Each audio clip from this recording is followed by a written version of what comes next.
तो चलिए एक और न्यू सेट पेपर अभी हम लोग सॉल्व करेंगे। RRB group D previous paper का क्वेश्चन पेपर हम लोग सॉल्व कर रहे हैं और आज होगा मेरा सेट नंबर 2। ठीक है, इससे पहले हम लोगों ने सेट नंबर 1 सॉल्व कर लिया है और मैं उम्मीद करता हूं कि आप मेरा सारा ये सीरीज का वीडियो फॉलो करोगे। और जैसे कि मैं बता चुका हूं, ये सीरीज सिर्फ और सिर्फ आप लोगों के डिमांड पर ही चल रहा है। इससे प्रीवियस वाले वीडियो में आप लोगों ने मेरा 1000 लाइक का टारगेट कंप्लीट किया और जैसे कि मैंने कमिटमेंट किया था कि जैसे कंप्लीट होगा वैसे ही इसका नेक्स्ट पार्ट आ जाएगी इस सीरीज का। तो अभी इस वाले वीडियो में भी सेम टारगेट होगा। जैसे आप लोग कंप्लीट करोगे 1000 लाइक का टारगेट, वैसे ही इसके भी नेक्स्ट पार्ट आपका आ जाएंगे। और आप लोग जितना जल्दी कंप्लीट करोगे उतना ही जल्दी आपके वीडियोस भी आएंगे। ठीक है, तो चलिए आज हम लोग पेपर सॉल्व करने जा रहे हैं 12 अक्टूबर का पेपर, जो कि सेकंड शिफ्ट में पूछा गया था। तो इसी शिफ्ट के पूछे गए सारे मैथ के क्वेश्चन को इस वीडियो में हम लोग सॉल्व करेंगे। तो चलिए बिना किसी टाइम वेस्ट के मैं आज का सेशन को स्टार्ट करता हूं। तो ये रहा आपका आज का पहला क्वेश्चन और जैसे कि मैं बता चुका हूं, ये सेशन को आप लोग केवल प्रैक्टिस और रिवीजन के तौर पर ले सकते हो। तो चलिए पहला क्वेश्चन आपके सामने है। पहला क्वेश्चन में क्या बोला, एक सम त्रिभुजकार प्रिज्म के आधारों का अनुपात 8, 15, 17 है। यदि प्रिज्म की ऊंचाई 21 सेंटीमीटर है और पार्श्व तलों का क्षेत्रफल का योग 840 सेंटीमीटर स्क्वायर है, तो घन सेंटीमीटर में प्रिज्म का आयतन ज्ञात करें। अब ये क्वेश्चन देखो, ये क्वेश्चन आपका मेंसुरेशन से पूछा गया और मेंसुरेशन से ये 3D का क्वेश्चन आपसे पूछा गया प्रिज्म का। ठीक है, आपको पता है 2D से तो क्वेश्चन बनते ही बनते हैं, साथ ही साथ आपका 3D से भी क्वेश्चन आपका पूछ लिया गया। यहां पर पहले आप लोग क्वेश्चन समझो कि क्वेश्चन में कहना क्या चाह रहा है। क्वेश्चन में क्या बोल रहा है कि कोई एक ट्रायंगुलर प्रिज्म है, ठीक है, जिसका साइड का रेशियो दे रखा है 8, 15, 17 के अनुपात में है। अगर प्रिज्म की ऊंचाई भी आपको दे रखी है 21 सेंटीमीटर, आपको साथ में क्या बोला है, पार्श्व तलों का क्षेत्रफल का योग भी दे रखा है, यानी आपको यहां पर लेटरल सरफेस एरिया भी दे रखा है कितना, 840 सेंटीमीटर स्क्वायर। तो आपसे सिंपली पूछ रहा है कि बताओ उस प्रिज्म का वॉल्यूम कितना होगा। ये आपका क्वेश्चन पूछा गया है। तो यहां पर देखो, अब आपसे इस क्वेश्चन में आपसे क्या पूछा गया, ट्रायंगुलर प्रिज्म। हो सकता है आपसे स्क्वायर प्रिज्म पूछ ले, या फिर रेक्टेंगल प्रिज्म आपको दे के पूछे, या फिर आपका हेप्टागोन, हेक्सागोन, ऑक्टागोन, ये इस तरीके के भी प्रिज्म से आपसे क्वेश्चन पूछ सकता है। यहां पर अगर आपको फॉर्मूलाज पता है तो आप इजीली क्वेश्चन प्रिज्म का बना पाओगे और एग्जाम में उतना हार्ड भी नहीं देता जो आप बना ना पाओ। अगर आपको फॉर्मूलाज पता है तो आप इजीली बना पाओगे। यहां पर अगर मैं इस क्वेश्चन में अगर आपको बताऊं क्या है, ट्रायंगुलर प्रिज्म है, ठीक है, तो मैं फिगर पहले आपको समझाना चाहूंगा। ये मैं ट्रायंगुलर प्रिज्म बनाता हूं, ठीक है। ये इस तरीका से हो गया आपका एक ट्रायंगुलर प्रिज्म। आपको पता होगा प्रिज्म किस तरीके से दिखता है, जिसका टॉप और बॉटम सेम होता है, तो बस उसी आकार को जो भी चीज होगा वो सारा क्या होता है, प्रिज्म होता है। क्लियर। अब देखो क्वेश्चन में क्या बोला था, उसका साइड का रेशियो दे रखा था, हाइट भी दे रखा था। सबसे पहले अगर आपसे वॉल्यूम पूछा गया था ना क्वेश्चन में, तो अगर आपको वॉल्यूम अगर पता हो, मैंने पहले भी बताया, अगर आपको कोई प्रिज्म का वॉल्यूम निकालना है तो वॉल्यूम का फॉर्मूला क्या होता है, बेस एरिया इनटू हाइट, यही होता है वॉल्यूम। अब वो चाहे किसी भी तरीके का आपका प्रिज्म हो सकता है। अगर ट्रायंगुलर प्रिज्म है तो बेस एरिया ट्रायंगल का निकालेंगे, इनटू हाइट कर देंगे। अगर रेक्टेंगुलर शेप का अगर वो प्रिज्म होगा तो बेस एरिया रेक्टेंगल का निकालेंगे, फिर हाइट से मल्टीप्लाई कर देंगे। तो ये होता है इसका वॉल्यूम का फॉर्मूला। अगर ये फॉर्मूला आपको पता होता तो आप इस क्वेश्चन को बिना बनाए भी आंसर आप टिक कर सकते थे, क्योंकि अगर आपको पता है कि बेस एरिया इंटू हाइट के बराबर अगर मेरा वॉल्यूम होता है, तो हाइट तो आपको दे रखा था ना, कितना दे रखा था, 21 दे रखा था। इसका मतलब जो भी ऑप्शन 21 का मल्टीपल होता वो सीधा सीधा आपका आंसर होता। अब आप चेक करोगे तो यहां पर 1200 भी आपका 21 का मल्टीपल नहीं है, ना ये आपका 21 का मल्टीपल है, ना ये आपका 21 का मल्टीपल है। यहां सिर्फ और सिर्फ ऑप्शन नंबर सेकेंड ही आपका 21 का मल्टीपल है, यानी करेक्ट आंसर हो जाएगा 1260। बोलो क्लियर है। अब यहां पर अगर मान लो 2 ऑप्शन या 3 ऑप्शन मैच खाता तो फिर कैसे बनाते। ये तो था स्मार्ट अप्रोच जो आप समझ गए होंगे मेरे को लगता है, ठीक है। अब इसको बनाते कैसे है, तो देखो यहां पर अगर आपको अगर 2 ऑप्शन या 3 ऑप्शन अगर आपका मैच होता तो फिर हम लोग हल्का चेक कर लेते जल्दी जल्दी। अब यहां पर फॉर्मूला की बात करें तो वॉल्यूम क्या होता है, जैसे कि मैंने बताया बेस एरिया इंटू हाइट। अब आपको क्वेश्चन में हिंट के तौर पे क्या दे रखा है कि लेटरल सरफेस एरिया का योग, यानी लेटरल सरफेस एरिया आपको सिंपली दे रखा है 840 सेंटीमीटर स्क्वायर। तो यहां पर अब आपको लेटरल सरफेस एरिया यानी पार्श्व तलों का क्षेत्रफल भी आपको पता होना चाहिए। तो इसका फॉर्मूला क्या होता है, बेस, जो बेस होता है ना उसका पेरीमीटर यानी आधार का परिमाप इंटू हाइट होता है फॉर्मूला। यानी अगर मैं बात करूं पेरीमीटर, ठीक है, perimeter of base into height, ठीक है, ये फॉर्मूला हो जाएगा आपका, यानी पेरीमीटर ऑफ बेस, यानी बेस का जो भी परिमाप होगा उसको हाइट से मल्टीप्लाई कर दोगे तो मेरा क्या निकल के आ जाएगा, लेटरल सरफेस एरिया निकल के आ जाएगा।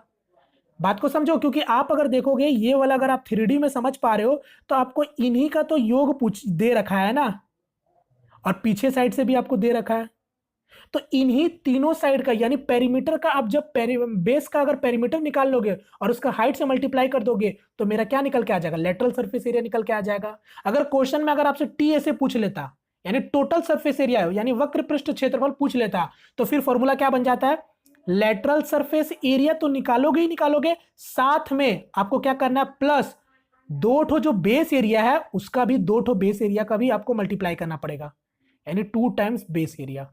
तो ये हो जाएगा मेरा पूरा कुल पृष्ठ क्षेत्रफल। क्लियर है। ये फॉर्मूलाज, अगर आपको फॉर्मूलाज नहीं पता होगा तो फिर गड़बड़ हो सकता है। तो बस अब क्वेश्चन में देखो, आपको तो दे ही रखा था, आपको यहाँ पर साइड का रेशियो दे रखा था, तो बस मैं इसको हटा रहा हूं।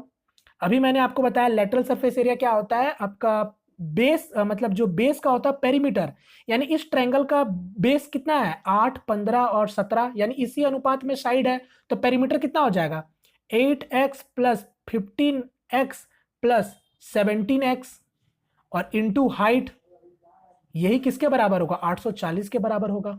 अब आप सॉल्व करोगे तो कितना हो जाएगा, 15, 8, 23 और 23 और 17 40, यानी 40x इंटू 21 इक्वल टू 840 के बराबर। अब यहाँ पर इसको आप सॉल्व करोगे तो 21 से काटोगे 4, 40 और 40 से काट दोगे 40, यानी x किसके बराबर आया, 1 के बराबर आया। इसका मतलब आपको पता चल गया जो साइड है, यानी जो ट्रायंगल का साइड है वो कितना है, 8, 15, 17।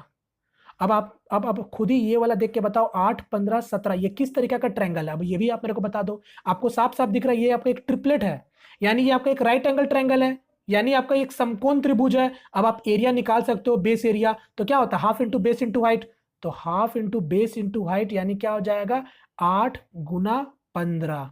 सॉल्व करोगे तो कितना आ जाएगा मेरा, 15 चौके 60, ये बेस एरिया आ गया 60 और हाइट कितना था 21। मैंने क्या बताया था, volume, base area into height, यानी 21 गुना 60 कितना हो जाएगा, 1260। करेक्ट आंसर हो जाएगा ऑप्शन नंबर सेकंड। बोलो क्लियर है। अब इस तरीके से मैं उम्मीद करता हूं कि क्वेश्चन किसी भी तरीके से घुमा के देगा तो आप आसानी से बना पाओगे। ठीक है, क्वेश्चन में यही कभी कभी घुमा घुमा के आपको एरिया दे देगा तो हाइट पूछ लेगा, कुछ भी आपसे पूछ सकता है। और ये तो ट्रायंगुलर, आपका ट्रायंगुलर था ना, तो यहाँ पर प्रिज्म में कुछ भी हो सकता है, आपका रेक्टेंगल हो सकता है, तो रेक्टेंगल का बेस एरिया आपको पता है, लेंथ इंटू ब्रेथ होता है, कुछ भी दे सकता है। बात समझ गए। चलो नेक्स्ट क्वेश्चन, इसको ट्राई करो। निम्नलिखित संख्याओं में से कौन सा भाज्य संख्या है बताना है, यानी कौन सा नंबर एक आपका कंपोजिट नंबर है ये आपको बताना है। तो यहाँ पर अगर देखोगे तो 71 आपका एक अभाज्य संख्या यानी प्राइम नंबर है, ये भी नहीं होगा। 41 भी प्राइम नंबर और 31 भी प्राइम नंबर है। सिर्फ आपका 91 क्या है, एक कंपोजिट नंबर है, 13 इंटू 7। तो करेक्ट आंसर हो जाएगा ऑप्शन नंबर थर्ड।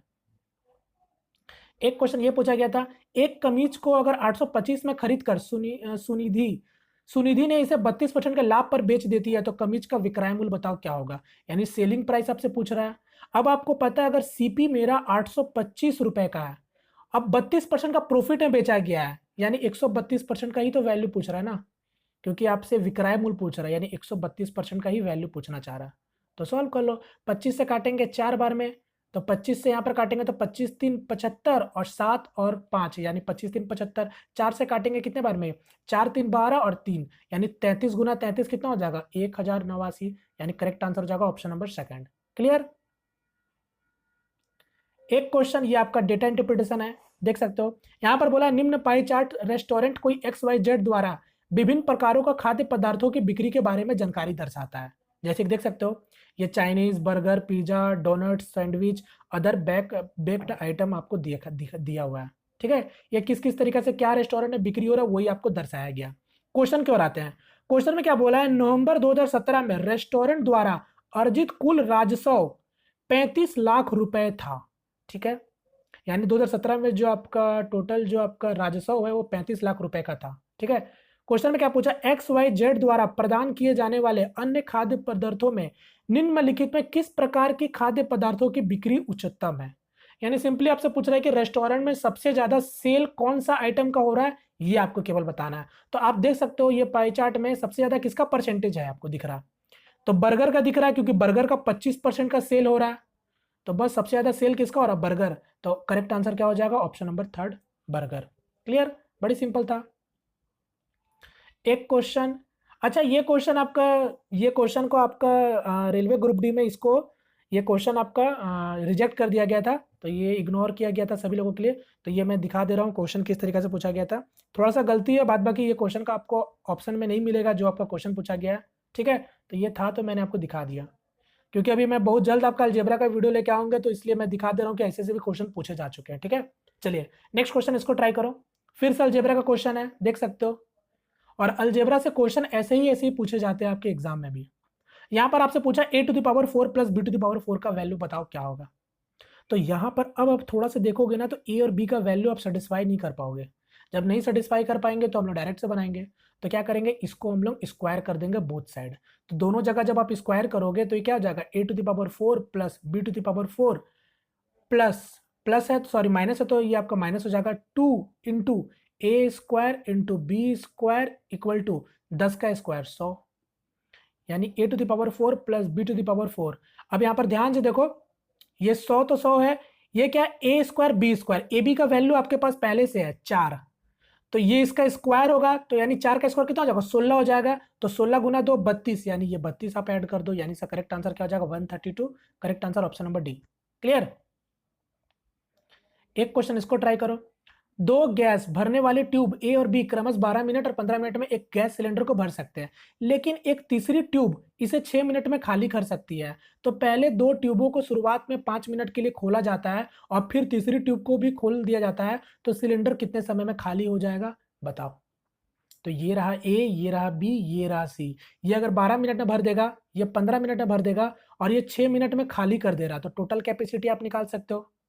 तो इसका मतलब ये आपका 5 यूनिट फिल करेगा, ये आपका 4 यूनिट फिल करेगा, और ये 10 यूनिट खाली करेगा, तो इसलिए मैं माइनस का साइन दे रहा हूं। अब अकॉर्डिंग टू क्वेश्चन क्या बोला है कि पहले दो ट्यूबों को शुरुआत में 5 मिनट के लिए खोला जाता है, यानी इन दोनों को 5 मिनट के लिए खोला गया है। तो 1 मिनट में ये लोग मिलकर कितना भरेंगे, ये 5 यूनिट भरेगा, तो ये 4 यूनिट भरेगा। तो 1 मिनट में 9 यूनिट भर पाएगा, तो 5 मिनट में टोटल कितना यूनिट भर पाएगा, 45 यूनिट भर पाएगा।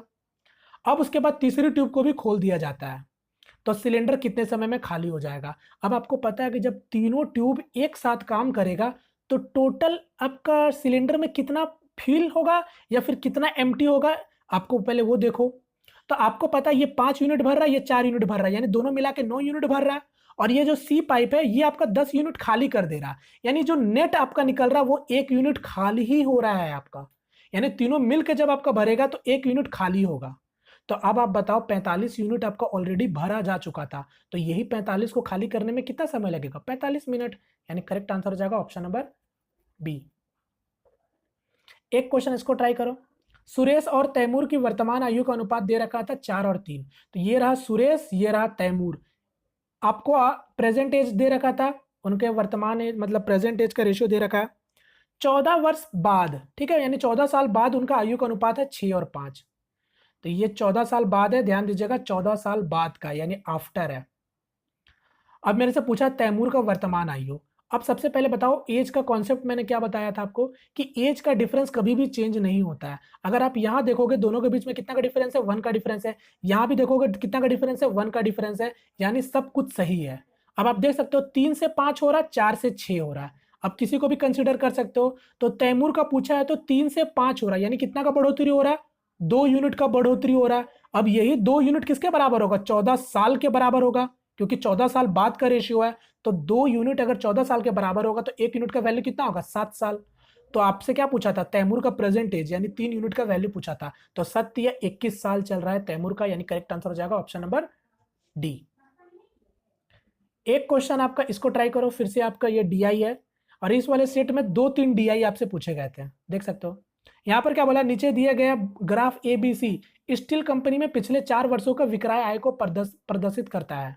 जैसे देख सकते हो ये आपको दिया हुआ सेल्स इन मिलियन में, ये पिछले 4 साल का कोई स्टील कंपनी है उसका सेल्स को दिखाया जा रहा है। 2012 में इतना सेल हुआ है, 2013 में इतना सेल हुआ है, 2014 में इतना, 2015 में इतना। क्वेश्चन में क्या पूछ लिया कि एबीसी कंपनी में किस वर्ष सबसे अधिक विक्रय आय प्राप्त की थी, ये आपसे पूछा गया। सिंपली कौन सा साल में सबसे ज्यादा आपका सेल ज्यादा हुआ, यही आपको बताना है। तो साफ साफ दिख रहा है सभी लोगों को कि 2015 में आपका देखो 8 मिलियन का सेल हुआ है। तो करेक्ट आंसर क्या हो जाएगा, ऑप्शन नंबर डी। देखो कितना सिंपल सा क्वेश्चन है। चलो, एक क्वेश्चन आपका ये पूछा गया था आरआरबी ग्रुप डी में, आप लोग इसको ट्राई करो। यहां पर मैं बताना चाहूंगा, इसका जो ऑप्शन भी दे रखा था ना, ये गलत दे रखा था, ठीक है, इसको इग्नोर नहीं किया गया था रेलवे की तरफ से, बट इसका आंसर आपका ये नहीं होगा, ये चार में से, ठीक है। तो आप लोग एक बार ट्राई करो, बताओ इसका आंसर क्या आ रहा है आपका, मैं बताता हूं फिर। क्वेश्चन में क्या बोला, एक व्यक्ति 160 रुपए प्रति किलोग्राम के दर से टाइप ए का चाय बेचने पर 20% की हानि होती है। उसी व्यक्ति को 400 प्रति किलोग्राम के दर से टाइप बी के चाय बेचने पर 20% का लाभ होता है। तो 300 रुपए प्रति किलोग्राम के दर से 25% का लाभ पाने के लिए इन दोनों प्रकार के चाय की पत्तियों को ए और बी को किस अनुपात में मिलाकर बेचना होगा, बताओ। क्वेश्चन समझे? क्वेश्चन में सिंपली क्या बोल रहा है कि कोई दो टाइप का चाय पत्ती है, यानी टी है, ए और बी। ए को 160 रुपए प्रति किलो बेचा जा रहा है, जिसमें से उसको 20% का हानि हो रहा है, ठीक है, लॉस हो रहा है। और दूसरी चाय पत्ती को आपका 400 रुपए में बेचा जा रहा है प्रति केजी, जिसमें उसको 20% का प्रॉफिट हो रहा है, ठीक है। अब आपसे क्या बोल रहा है क्वेश्चन में कि बताओ इन दोनों चाय पत्ती को किस अनुपात में मिलाए जिससे आपका 300 रुपए बेचने पर, यानी 300 रुपए प्रति केजी बेचने पर भी आपको 25% का लाभ होना चाहिए। ये आपका क्वेश्चन पूछा गया। अब यहां पर आप कैसे बनाओगे, जैसा चाहो वैसा बना सकते हो, आप बेसिक से बना सकते हो, रेशियो से बना सकते हो, आप डायरेक्ट एलिगेशन भी लगा सकते हो।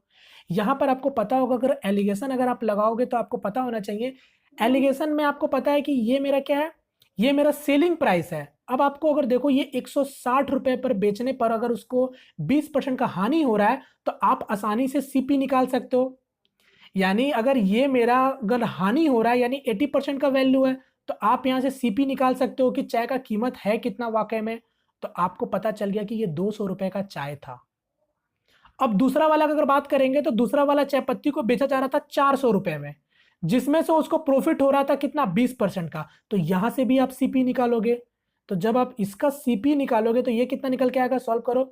4 से काटेंगे 3 बार में, और 4 से काटेंगे ये आपका 100, ठीक है। तो 100 और गुना 10 यानी 1000/3, यानी ये वाला सीपी आया। यानी ये पहले वाले चाय का किराया मूल्य और दूसरे वाले चाय का किराए का मूल्य है। अब आपको बोला था कि किस अनुपात में मिलाया जाना चाहिए जिससे 300 रुपए प्रति किलोग्राम बेचना है, जिससे 25% का प्रॉफिट हो रहा है। तो 300 रुपए में अगर बेचने से 25% का प्रॉफिट हो रहा है, तो किराया मूल्य कितना रहा होगा, यहां पर भी निकाल लेंगे हम लोग। यानी 125 पर सॉल्व करेंगे तो 25 से काटेंगे 5 बार में, 25 से काटेंगे 4 बार में, यानी कितना हो जाएगा मेरा, 5 से और काट लो 6, यानी 60 गुना 4 240। अब आपको पता चल गया, ये वाला मेरा पहला चाय पत्ती का कीमत हो गया, ये दूसरा वाला चाय पत्ती का कीमत हो गया, और आपको किस अनुपात में बेचना है जिससे आपका 240 रुपए में बेचना है।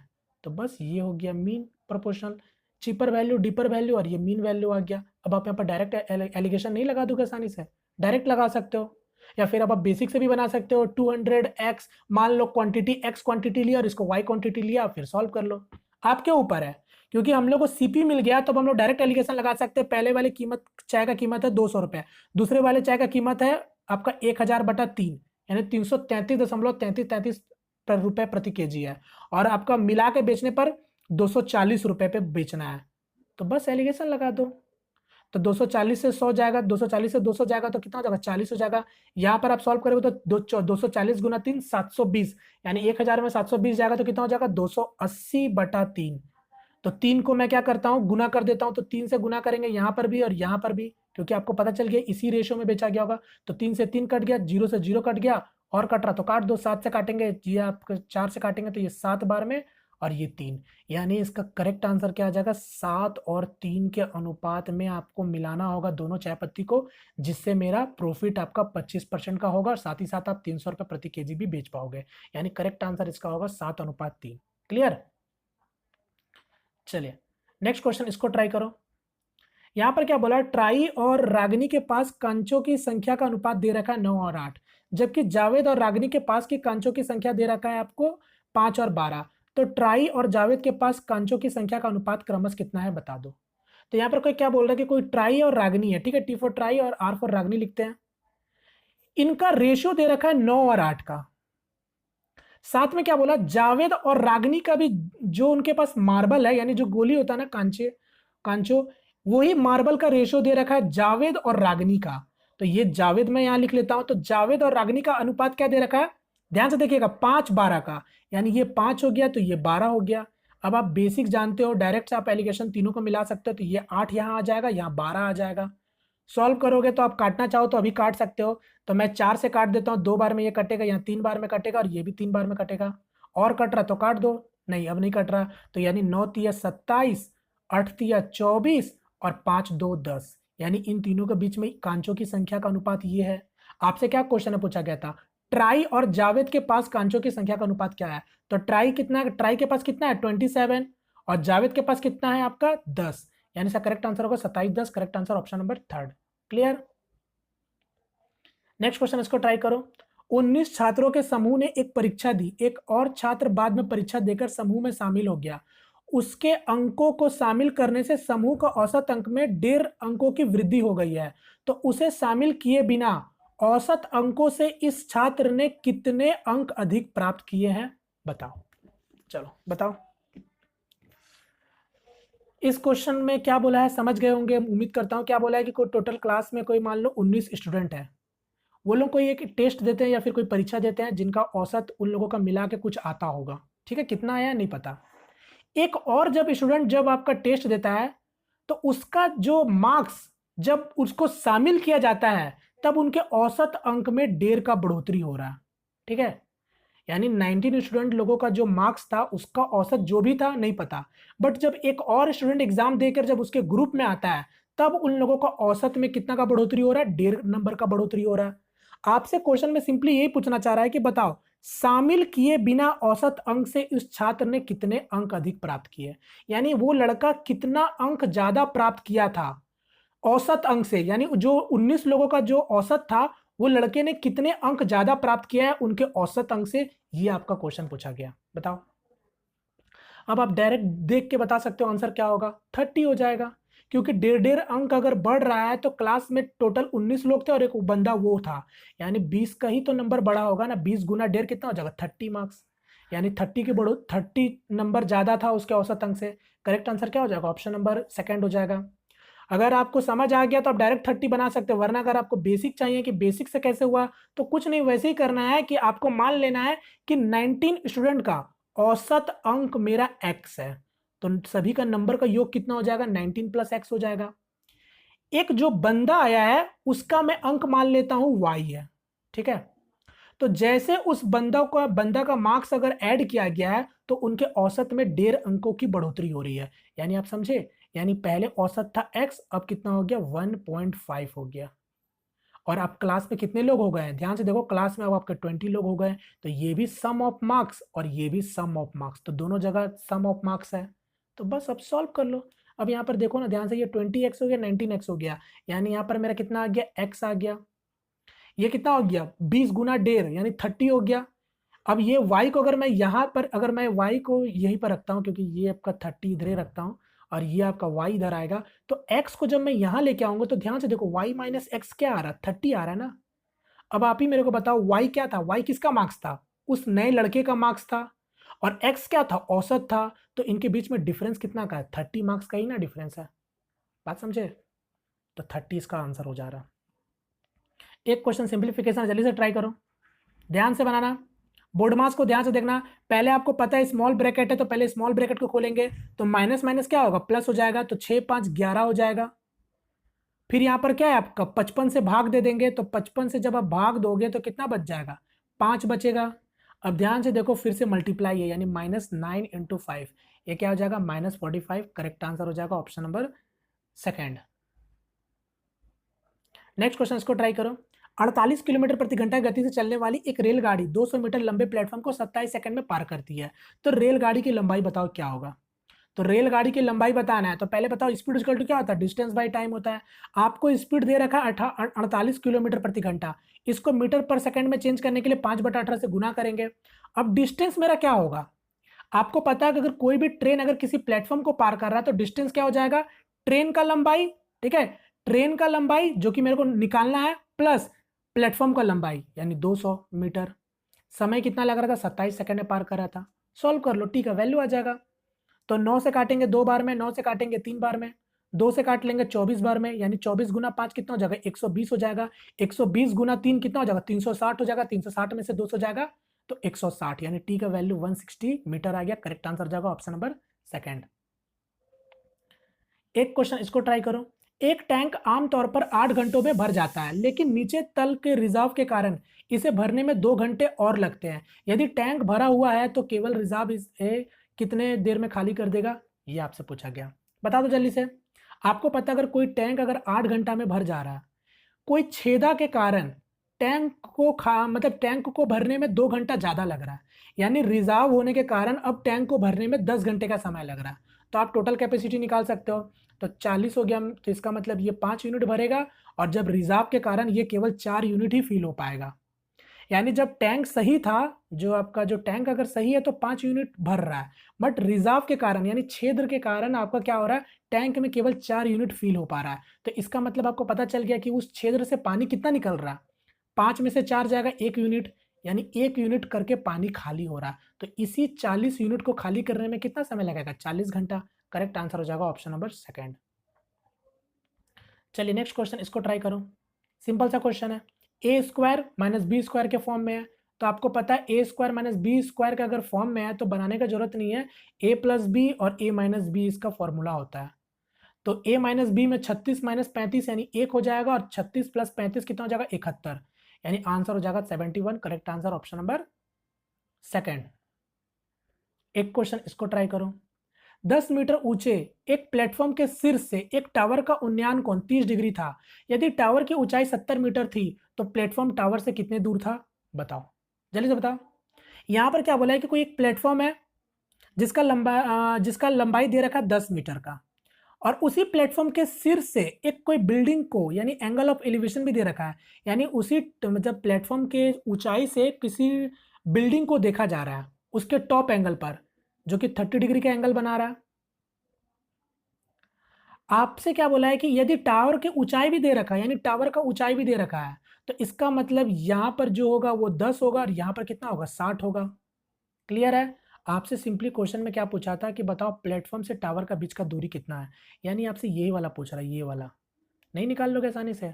आपको पता है यहाँ पर क्या होता है, पाइथागोरस थ्योरम का एक कॉन्सेप्ट लगता है। अब आप ध्यान से देखो, ये 90 डिग्री हो गया और ये 60 डिग्री हो गया। अगर आप मेरा हाइट एंड डिस्टेंस का वीडियो देखे हो तो आप रेशियो से 1 सेकंड में डील कर सकते हो और आंसर बता सकते हो। आपको पता है 30 60 90 का बन रहा है, 30 60 90 का आपका एंगल बना है, तो ये किस रेशियो में होता है, 1√3 2 के रेशियो में होता है।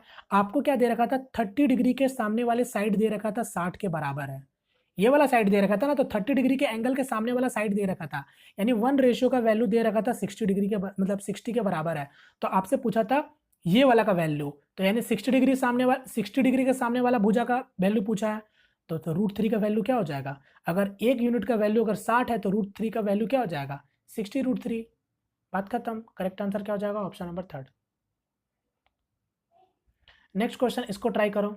अब यहां पर क्या बोला, एक तैराक स्थिर जल में 9 किलोमीटर प्रति घंटा की गति से तैरने पर यह पाता है कि उस धारा की दिशा में एक निश्चित दूरी तय करने में लगा हुआ समय धारा के विरुद्ध दिशा में उतना ही दूरी तय करने में लगे हुए समय का आधा है, तो जल की गति ज्ञात करें।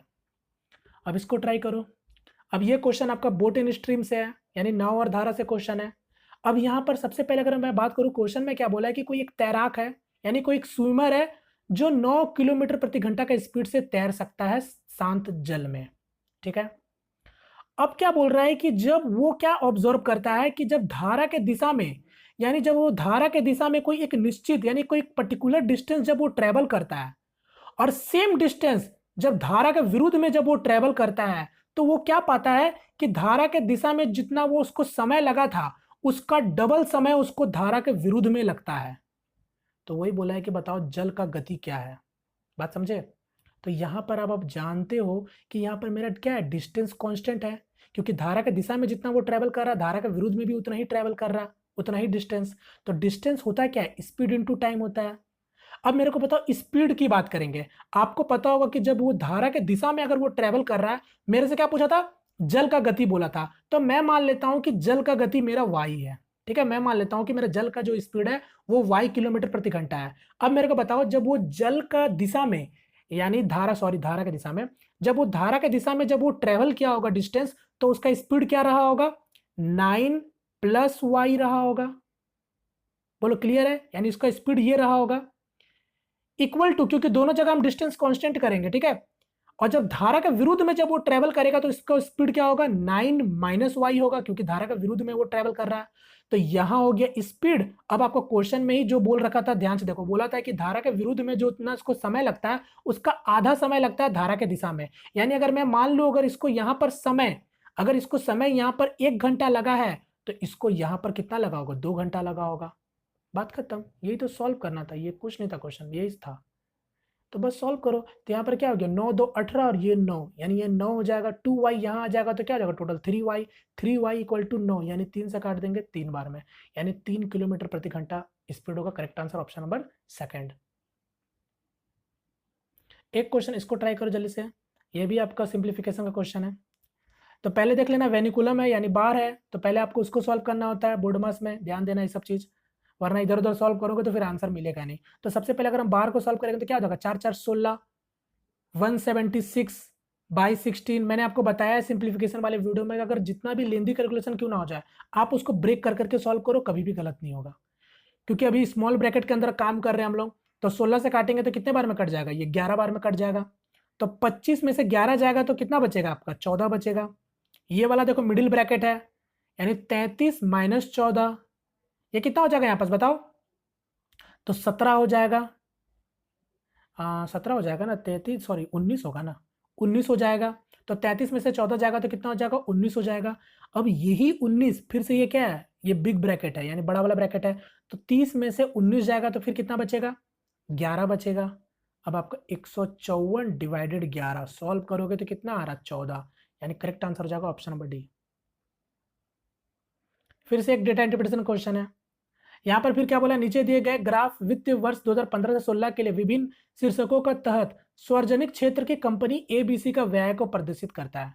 फिर से उसी तरीके से बोल रहा है, कोई कंपनी है 2015 से 16 एनुअल का विभिन्न शीर्षकों के तहत सार्वजनिक क्षेत्रों की कंपनी एबीसी का व्यय को प्रदर्शित करता है।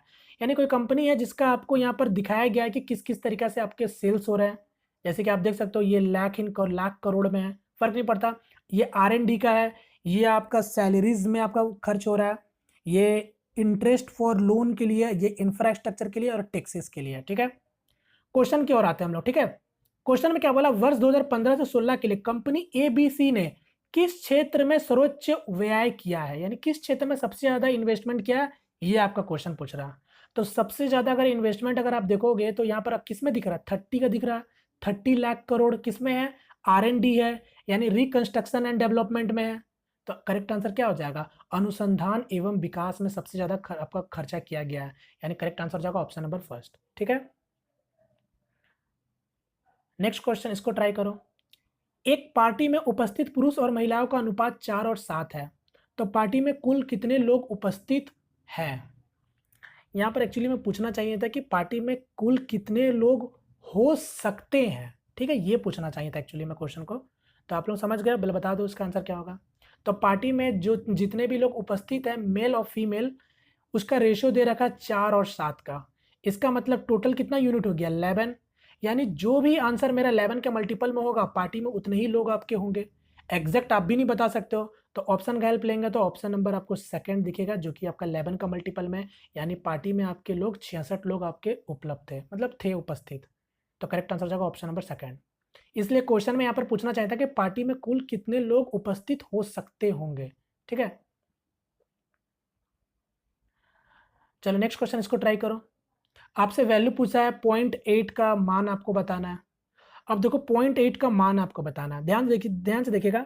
अगर आपको वैल्यू पता है तो आप डायरेक्ट से बता सकते हो। अब यहाँ पर देखो वैल्यू पता है तो डायरेक्ट से बता सकते हो, या फिर थोड़ा सा अगर आप स्मार्टनेस दिखाओगे तो भी आप इसका आंसर बता दोगे। क्योंकि ध्यान से देखो, अगर मैं ऑप्शन का हेल्प ले रहा हूँ यहाँ पास, क्योंकि ऑप्शन जब है आपके पास और आपके पास रहेगा भी ऑप्शन, तो ऑप्शन का हेल्प आपको लेना ही लेना है। ठीक है, अभी भले आप घर में जितना भी प्रैक्टिस करो, बेसिक से बनाओ, बट कोशिश करना ऑप्शन का भी हेल्प लेते चलना। ठीक है, यहाँ पर अगर देखो, अगर मेरे को बोला है कि √0.8 का मान आपको बताना है, तो मैं ऑप्शन को ही ट्रायल कर लेता हूँ। अगर ये मेरा पहला ऑप्शन अगर सही होता तो 0.9 अप्रॉक्स में ले रहे हैं। ठीक है, 0.9 का मल्टीप्लाई करेंगे 0.9 से, तो वैल्यू क्या आ रहा, ध्यान से देखो, 81 क्रॉस कर रहा है कि नहीं कर रहा, क्योंकि 0.9 ही को केवल मैंने लिया है और 9 कितना होता है 81 होता है, जो कि यहाँ पर वैल्यू क्या है 0.8 यानी 80 है। यानी ये कभी इसका आंसर हो सकता है, कभी नहीं हो सकता, क्योंकि ये तो बड़ा वैल्यू है। उसी तरीके से अगर आप यहाँ पर इसको भी चेक करोगे तो 0.98 है, यानी ये भी कभी नहीं हो सकता। अब यहाँ पर इसको जब आप चेक करने जाओगे तो 0.6 है, ध्यान से देखो 0.6 का मल्टीप्लाई जब आप 0.6 से करोगे तो अप्रोक्स कितना जा रहा है 36 के अराउंड जा रहा। समझ रहे हो कितना पीछे है अभी अब आपका, यानी ये भी इसका आंसर कभी हो ही नहीं सकता। सिर्फ और सिर्फ इसका ऑप्शन नंबर 30 बच गया, जो कि इसका करेक्ट आंसर होगा। क्लियर? तो ऐसे भी स्मार्टनेस लगा के आप बता सकते हो इसका आंसर। चलिए नेक्स्ट क्वेश्चन, इसको ट्राई करो। फिर से आपका एक छोटा सा सिंप्लीफिकेशन है, इसको ध्यान से बनाना, ठीक है, और एक बार में बनाने का कोशिश करना, कोई जल्दबाजी नहीं है, एक बार में बनाना और सही बनाना, ठीक है, क्योंकि मुझे पता है कई सारे लोग यहाँ पर एक बार में नहीं बना पाएंगे। चलो एक काम करता हूं मैं, ये वाला मुझे आप लोग होमवर्क में बताना, ठीक है, देखते हैं किसका आंसर आता है। चलिए नेक्स्ट क्वेश्चन कर बढ़ते फिलहाल। नेक्स्ट क्वेश्चन फिर से आपका एक सिंप्लीफिकेशन है, इसको भी सॉल्व कर सकते हो। ध्यान देना बोर्ड मास को बस। तो ये माइनस है और माइनस है, यानी ब्रेक हो रहा है, तो 24 को पहले 4 से भाग दे देंगे तो कितना आ जाएगा 6 आ जाएगा, यानी -6 यहाँ पास है आपका, और यहाँ पर कितना हो जाएगा मेरा -8 हो जाएगा। तो 8 6 14 यानी -14 हो गया, चूंकि ये ब्रैकेट में है ध्यान दीजिएगा, और यहाँ पर भी माइनस है और यहाँ पर भी माइनस है, तो ये जब माइनस माइनस खुलेगा तो माइनस माइनस क्या हो जाएगा प्लस हो जाएगा, यानी -4 + 14। तो करेक्ट आंसर क्या हो जाएगा 10। Correct answer option number D. एक क्वेश्चन इसको ट्राई करो, सेकंड लास्ट क्वेश्चन है। यदि 3 पुरुष या 4 महिलाएं प्रतिदिन 480 रुपए कमाते हैं तो 5 पुरुष 7 महिलाएं एक दिन में कितनी आय होगी बताओ। तो अब बोला है कि 3 मेन, ठीक है, या फिर आपका 4 वुमेन एक दिन में 480 रुपए का कमाई करते हैं, तो आपसे पूछा 5 पुरुष और 7 महिलाएं का एक दिन का आय कितना होगा बताओ।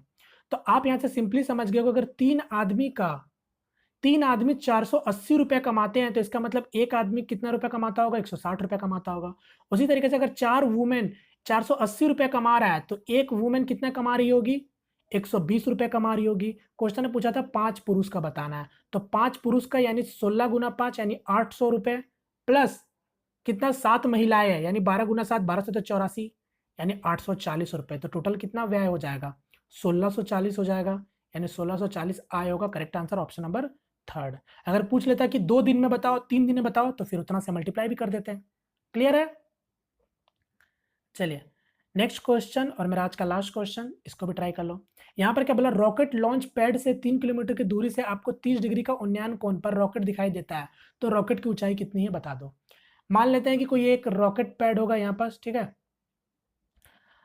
अब यहां से, ठीक है, एक रॉकेट लॉन्च पैड से 3 किलोमीटर दूर, तो मैं मान लेता हूं यहां से आपका देखा जा रहा है 30 डिग्री का उन्नयन कोण पर रॉकेट दिखाई देता है, तो यहां से एंगल ऑफ एलिवेशन कितना का बना है 30 डिग्री का बना है। 3 किलोमीटर का दूरी था, ध्यान दीजिएगा। तो रॉकेट की ऊंचाई कितनी है बताओ। तो ये रॉकेट पैड था, यहां से यहीं से रॉकेट आपका उड़ के गया है, ठीक है। तो रॉकेट की ऊंचाई पूछ रहा है, यानी यहां से आपसे हाइट पूछ रहा है। हाइट बड़ी सिंपल है, बता सकते हो डायरेक्ट, फिर से आप देख सकते हो आपका हाइट एंड डिस्टेंस का कॉन्सेप्ट लगा देना है।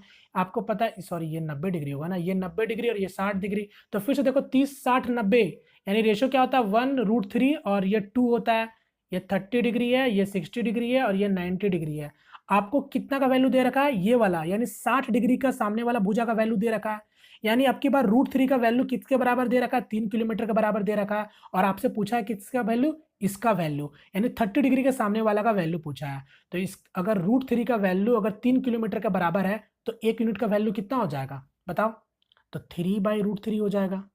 तो बस 3/√3 को सॉल्व करोगे तो √3 से अगर ऊपर नीचे हम कंजुगेट कर ले तो नीचे क्या हो गया 3, 3 से 3 कट गया, यानी √3 इसका करेक्ट आंसर होगा ऑप्शन नंबर थर्ड। क्लियर है? तो बस, तो इसी के साथ ये भी क्वेश्चन मेरा सॉल्व होता है, ठीक है। तो उम्मीद करता हूँ फ्रेंड्स ये सेशन आपको पसंद आया होगा। पसंद आया तो प्लीज़ वीडियो को लाइक करके अपना सपोर्ट जरूर दिखाइएगा, और जैसे कि मैंने बोला आप लोगों की डिमांड से ये सीरीज चल रहा है, तो बस अपना सपोर्ट दिखाते रहो ताकि मैं आप लोगों के लिए नेक्स्ट पार्ट भी जल्द से जल्द आपके लिए लाता रहूँ, ठीक है। साथ ही साथ जो भी साथ में और भी साइमल्टेनियसली जो सीरीज चल रहे थे वो भी आपके चलते रहेंगे, ठीक है। तो चलिए, तो बस यहाँ पर मैं वीडियो को वाइंड अप करता हूँ। मिलता हूँ फ्रेंड किसी नेक्स्ट वीडियो में, तब तक के लिए जय हिंद जय भारत।